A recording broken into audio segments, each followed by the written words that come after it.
All right, Melissa, thank you. Just hours ago, we learned another lawsuit has been filed following a fatal car crash that stunned the University of Georgia's football program earlier this year. Former recruiting analyst Victoria Bowles was one of two survivors in a crash that claimed the lives of recruiting analyst Chandler LaCroix and former player Devin Wilcock on January 15th. Tonight, Bowles is suing UGA's Athletic Association, as well as former UGA star football player Jalen Carter and the estate of LaCroix. Let's get straight to 11 Alive's Brittany Klein-Peter, who is live in Athens tonight for us with the very latest. Brittany. Good evening. I just got a copy of that lawsuit in the last couple of hours. Victoria Bowles' attorney tells me she has more than $170,000 in medical bills that she's asking for reimbursement for, as well as lost wages and emotional and physical suffering. All of this, of course, stemming from that accident that happened earlier this year that rocked this Athens community following a national championship win. It was definitely shocking, especially since it was coming off of the high of the national championship. It's been months now. It's definitely really sad, especially now that it continues to come back around in a negative light instead of just trying to remember who they were. Since a fatal crash involving the UGA football program rocked the Athens community and UGA's campus. Obviously, nothing's going to fully compensate, but whatever can be done to say, we're sorry, we need to take accountability. That's the most important thing.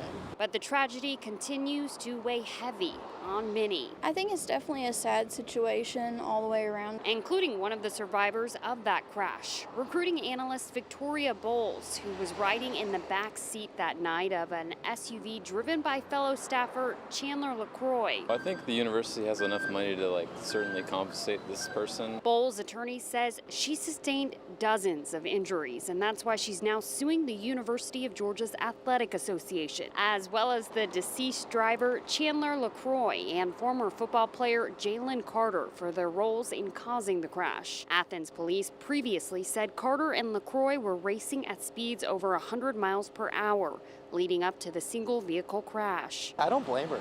I would feel awful if the university is sort of forcing your hand. The suit says the crash would never have happened if the university didn't overlook LaCroix's, quote, deplorable driving history, also alleging that Carter left the crash without helping those who were injured, and finally pushes back against the notion by the university that LaCroix was not authorized to drive the UGA vehicle. Ultimately, I think that UGA is taking a lot of heat for something that they didn't know that was going on, that wasn't necessarily being enforced.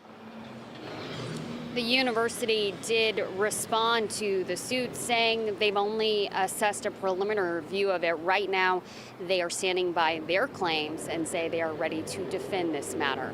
Back to you guys. Okay, Brittany, thank you so much. And to read more about this lawsuit and the investigation, click on this story on 11alive.com.